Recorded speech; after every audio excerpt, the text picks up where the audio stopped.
Baik pemirsa Lentera Islam dimanapun Anda berada, terima kasih masih setia dalam program Lentera Islam, mengkaji Islam untuk kehidupan yang lebih sempurna. Masih pada tema kita pada kali ini nih, yaitu masih keutamaan bulan Sya'ban. Nah Ustadz, tadi kan kita sudah membahas dari segmen 1 dan kita akan teruskan pertanyaan tadi yang saya tanyakan. Amalan-amalan apa yang Rasulullah anjurkan ketika bulan Sya'ban? Ustadz. Rasulullah Shallallahu Alaihi Wasallam banyak menganjurkan kita di bulan Sya'ban untuk mendekatkan diri taqarruban ilallah. Artinya adalah memohon ampun kepada Allah Subhanahu Wa Taala atas segala dosa-dosa yang kita lakukan. Bahkan hati, membersihkan hati. Hilangkan penyakit. Yang pertama adalah iri, dengki, hasud, kagak suka orang lain dapat nikmat, kan begitu. Harus bahagia, orang lain tak kalah sukses, orang lain dapat rezeki, kita kudu bahagia, ikut tersenyum. Mahal banget kayaknya senyum, padahal senyum itu adalah merupakan sebuah awal daripada kebahagiaan itu, senyum. Dan untuk menghilangkan stres itu adalah senyum. Jadi senyumlah tak kalau orang lain mendapatkan nikmat. Penyakit hati buang, kata Nabi. Bahkan sulit sekali untuk mengobatinya penyakit hati ini, kecuali dengan sesuatu yang khusus daripada baginda Rasul kepada para ulama, membaca Al-Quran dan lain sebagainya. Nah, untuk itu kita semuanya banyakin baca Al-Quran. Yang kedua, amalan-amalan apa yang harus kita lakukan di bulan ini? Banyakin baca sholawat kepada baginda Rasulullah Sallallahu Alaihi Wasallam. Kenapa? Lantaran pemirsa, yang namanya sholawat ini, apa kata Rasul? Fa inna sholawatakum alayya yaghfiru dzunubakum. Sesungguhnya sholawat yang kamu baca untukku, kata Nabi, yaghfiru dzunubakum, sekaligus mengampuni daripada dosa-dosa kamu sekalian. Pendekatan diri mohon ampun kepada Allah terlaksanakan. Membaca sholawat memuji baginda Rasul pun adalah terlaksanakan. Ini luar biasa pemirsa. Kenapa kita kudu banyak baca sholawat? Karena di bulan ini yang Rasul katakan wa sya'bana sahri, Sya'ban adalah bulanku, kata Nabi, maka tentu adalah kita banyak-banyak sholawat kepada Nabi. Lantaran perintah Allah, ayat Allah yang turun di bulan Sya'ban adalah ayat perintah untuk membaca sholawat kepada baginda Rasulullah sallallahu alaihi wasallam. Surat Al-Ahzab ayat 56. Innallaha wa malaikatahu yusalluna 'alan nabi. Sesungguhnya Allah dan para malaikat-malaikatnya Allah yusalluna 'alan nabi, membaca salawat kepada baginda Nabi. Maka seluruh manusia, orang yang beriman, dipanggil sama Allah untuk membaca salawat. Ya ayyuhalladzina amanu, hei ingat orang-orang yang beriman, sallu alaihi wasallimu taslima. Banyaklah kita membaca salawat kepada baginda Rasulullah. Jadi amalan yang kedua itu banyakin salawat kita kepada baginda Rasulullah Muhammad sallallahu alaihi wasallam. Yang ketiganya puasa. Jadi puasa pemirsa, Rasulullah Shallallahu Alaihi Wasallam dijelaskan oleh orang yang paling dekat. Siapa paling dekat itu? Istri baginda Nabi, Sayyidah Aisyah. Bagaimana kata Aisyah mengatakan? Beliau mengatakan bahwasanya ma ra'aitun Nabi Shallallahu Alaihi Wasallam. Aku tidak melihat Rasulullah Shallallahu Alaihi Wasallam puasa sebulan full itu adalah kecuali daripada bulan Ramadan.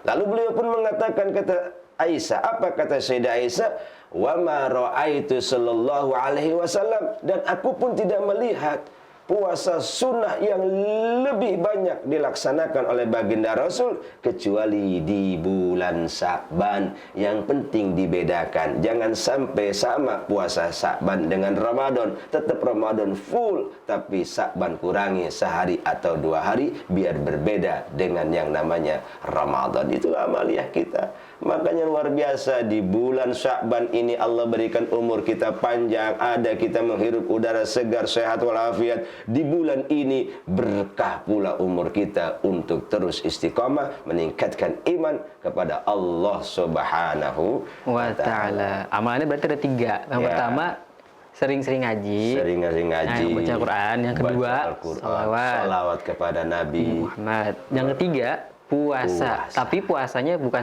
Ramadan kan, Ustaz? Iya, di bulan Sya'ban dibedain. Iya. Artinya supaya tidak sama, bahwa tetap yang full itu di bulan suci Ramadan. Tapi di lain sebulan Ramadan itu tidak full 1 bulan. Nah, berarti selain itu kita harus puasa lagi kan, Ustaz? Betul.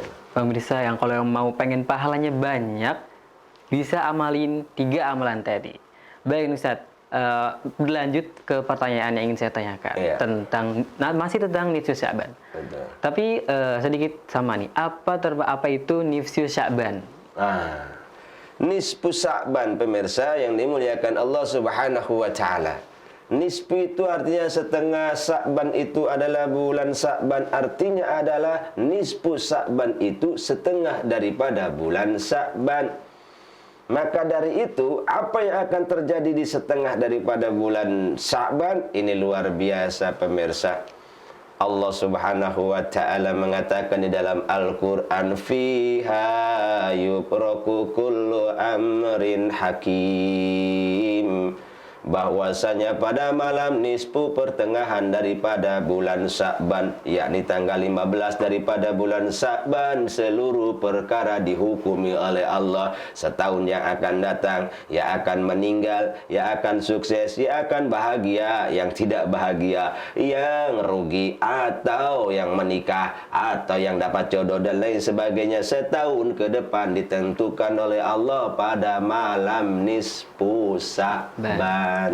Maka dari itu, pemirsa, disitulah kita banyakin doa kepada Allah Subhanahu wa taala, bermohon, bermunajat kepada Allah. Kalau bisa tuh semalam suntuk kagak tidur kita, terus bermunajat saja kepada Allah. Kenapa? Lantaran kita kan pengen kita ke depan ini lebih baik, istiqomah di dalam ibadah, tenang hatinya, tentrem hatinya, masalah jauh, musibah jauh, biar enak kita ibadah, duit ada, rezeki ada, enak pula kita melaksanakan ibadah, tenang, diberikan petunjuk oleh Allah, hidayah dan taufik oleh Allah agar terus bisa melaksanakan ibadah. Nah, malam itulah kita bermohon kepada Allah, lantaran akan yang namanya ditentukan oleh Allah seluruh perkara malam itu. Masya Allah, berarti nisfu Sya'ban itu malam nisfu Sya'ban. Ya, malam tanggal 15 daripada bulan Sya'ban. Berarti ada sedikit pembeda kan Ustaz antara bulan Sya'ban sama malam nisfu Sya'ban. Beda.